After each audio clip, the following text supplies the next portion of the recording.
All right, now we're going to go on to glimpse number 3, which I entitle, Israelites Flee into the Wilderness. You remember that Jesus said, when you see the abomination of desolation, take off, run, flee. I think I'll read those words again because it's so important to emphasize them. Matthew 24.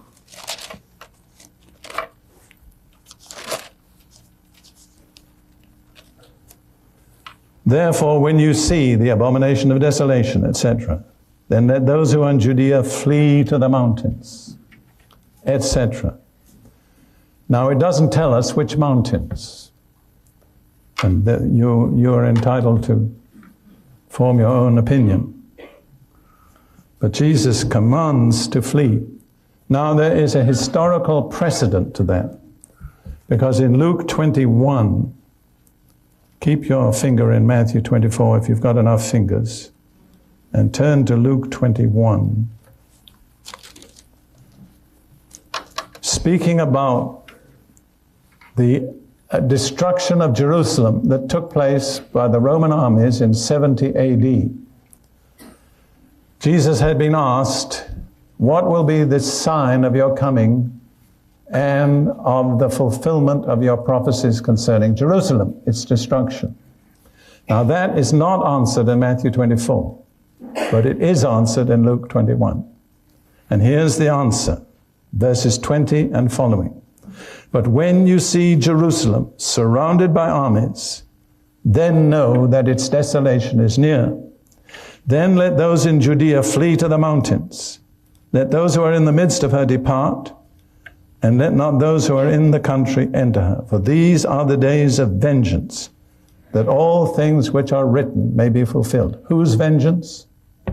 God's vengeance. All things that are written where? In the Scriptures. And if you want to find one place, read Leviticus 26. And then he goes on, but woe to those who are pregnant, to those who are nursing babies in those days. For there will be great distress in the land. What land? Land of Israel. And wrath upon this people. What people? The Jewish people. And they will fall by the edge of the sword and be led away captive into all nations.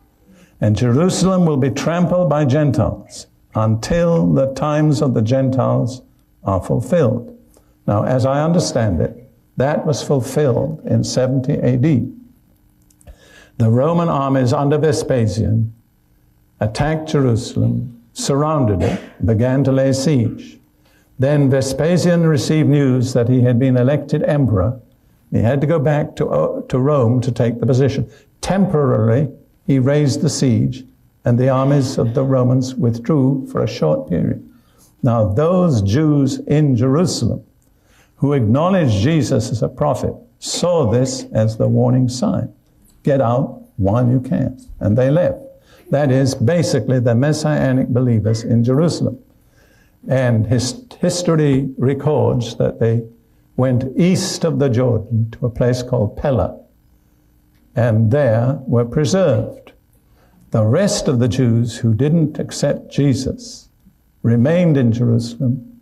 Titus, the adopted son of Vespasian, returned, laid siege to the city a second time, and did not raise the siege until the whole city had been destroyed and the temple thrown down so that not one stone was left upon another.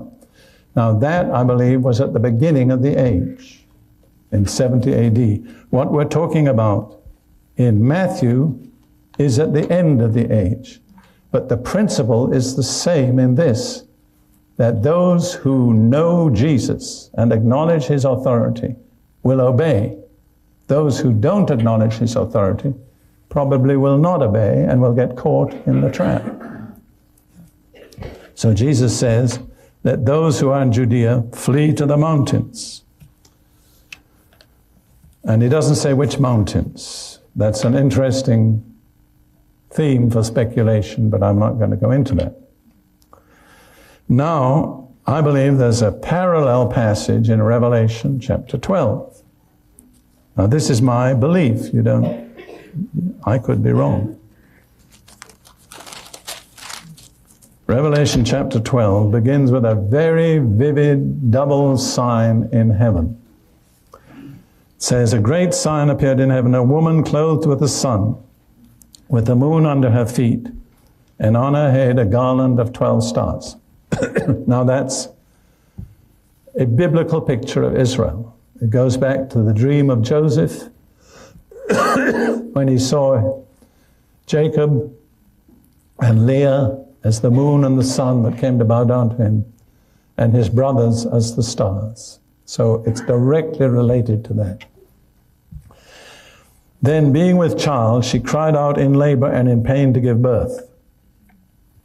And another sign appeared in heaven. Behold, a great fiery red dragon, having 7 heads and 10 horns and 7 diadems on his head. His tail drew 1/3 of the stars of heaven and threw them down to the earth.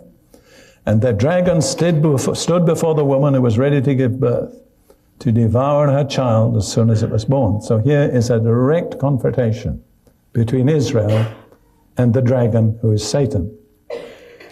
Now, many people believe that the child referred to is Jesus, but I don't, because it doesn't fit in the whole time scheme. But you have to make your decision.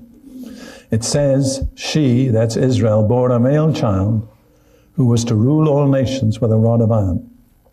And her child was caught up to God and to his throne. Now that could apply to Jesus, but it also could apply to any Jewish ruler whom he appoints, as for instance the prince in Ezekiel chapters 40 through 48. And Jesus does say earlier in Revelation, he who is faithful to me will share my throne with me and rule the nations with a rod of iron.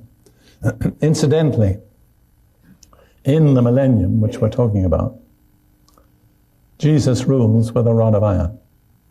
It's not altogether a sweet and lovely time. The nations deserve to be ruled with a rod of iron, and they'll get what they deserve. God is going to exercise very strict authority. Now, it says in verse 6 of the woman after the child was born, then the woman fled into the wilderness, where she has a place prepared by God, that they should feed her there 1,260 days. Now that's why I don't believe that refers to Jesus, because this is the period right at the close of the age. And there are 3 ways in which it's given. 1,260 days, 42 months, and 3.5 years. And if you're a mathematician, that tells you that a biblical year is how many days? 360. See, that's why I have some reservations about all these calculations about the year 2000. Because I don't believe that God calculates by the Gregorian calendar. He has his own calendar. And what might seem a very significant year to us may not be the real significant year. That's just by the way. But notice that this time period is given in 3 ways: 1,260 days, 42 months, and 3.5 years. It's 3 different ways of specifying the same period. And in my opinion, whatever way it's given, it's the same time period that is referred to. And it's the period during which Israel will be protected in the wilderness from the wrath of Satan. Now, I have to determine where I'm going to go, because I don't want to go too far. We'll turn on to verses 13 and 14 of the same chapter, which says, now when the dragon saw that he had been cast to the earth, he persecuted the woman who gave birth to the male child. But the woman was given 2 wings of a great eagle, that she might fly into the wilderness to her place, where she is nourished for a time, times, and half a time, 1 year, 2 years, and half a year, 3.5 years, from the presence of the Satan, of the dragon. Now, this is the reason why I cannot believe that the child was Jesus, because Israel was never nourished at that time for 3.5 years from the presence of the persecutor. On the contrary, Israel was exposed to tremendous persecution. So we have this interesting question: where was the woman Israel preserved? And as I say, as far as I know, the Bible doesn't tell us. But there are certain references to the wilderness in connection with the period immediately prior to Israel's final restoration. And I want to direct your attention to two of them. The first is in Hosea. Now, those of you that have been here with me before, you've got to find out where Hosea is, haven't you? Hosea chapter 2, verses 14 through 16. Now, the her or the she is Israel. You have to accept that, but it's clear from the context. God says, "Therefore, behold, I will allure her," Israel, will bring her into the wilderness and speak comfort to her, speak to her heart. God has a place where he's going to deal with the remnant of Israel and speak to the heart, which is always speak words of comfort. "And I will give her her vineyards from there, and the valley of Achor as a door of hope." So God says, it's from the wilderness that I will bring her back into her inheritance, and the valley of Achor, which is trouble, will become the door of hope, which in Hebrew is Petach Tikvah, which is the name of the suburb of Tel Aviv. "She shall sing there as in the days of her youth, as in the day when she came up from the land of Egypt." So there is a parallel to the deliverance of Israel out of Egypt. And then it says, "And it shall be in that day, says the Lord, that you will call me my husband and no longer call me my master." Master is Baali, husband is Ishi, my man. In other words, Israel will come into a totally new relationship of intimacy with the Lord. Baal means master, and it's the standard Hebrew word for husband. But God says, that's not going to be the kind of relationship that I'm going to have with Israel. I am going to relate to her as a loving husband. And then, this is the final scripture, be patient with me, in Ezekiel chapter 20.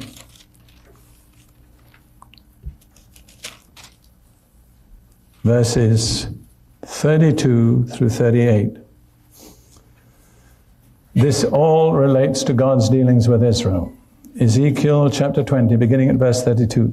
God is speaking to the Jewish people, and he says, "What you have in your mind shall never be when you say, 'We will be like the Gentiles, like the families in other countries, serving wood and stone.'"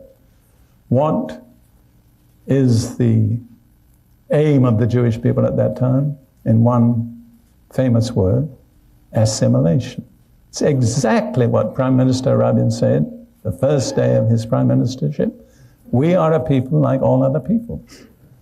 Let's get out of this awful position of being specially chosen and set apart, because we've had nothing but trouble from it for 2,000 years. Now, I can truly identify with that reaction, but God says it's not going to happen the way you plan.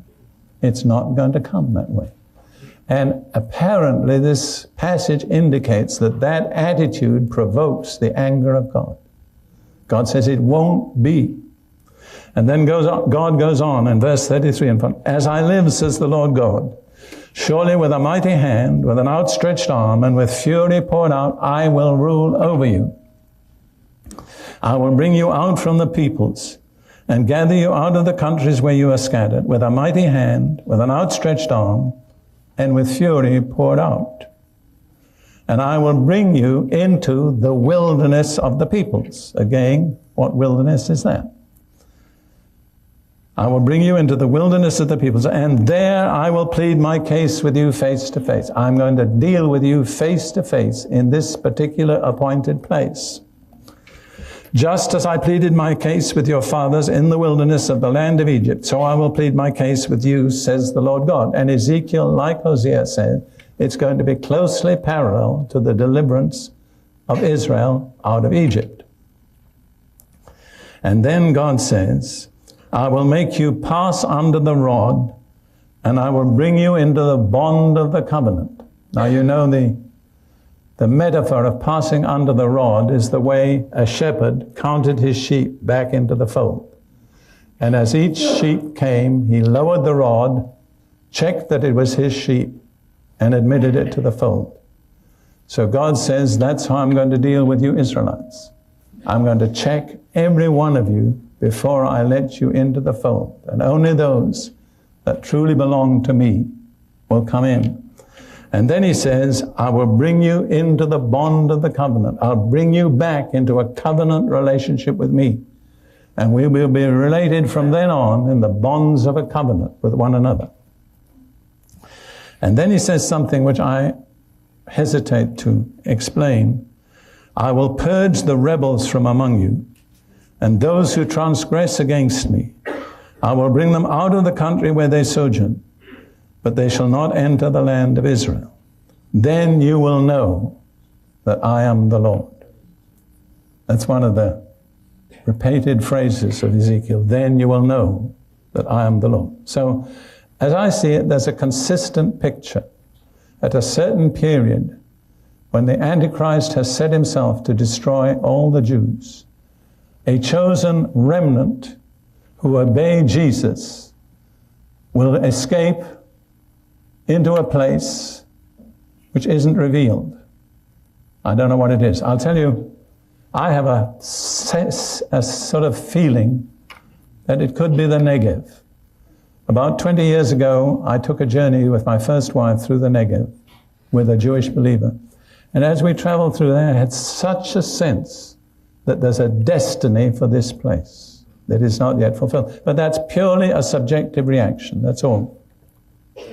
But whatever happens, God is going to bring Israel back out of the wilderness into a covenant relationship with himself in the land.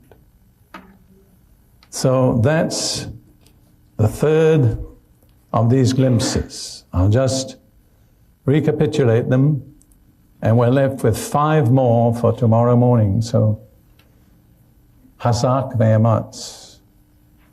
Be strong and of good courage. This is what, the Jewish people say each time they finish a book of the Bible.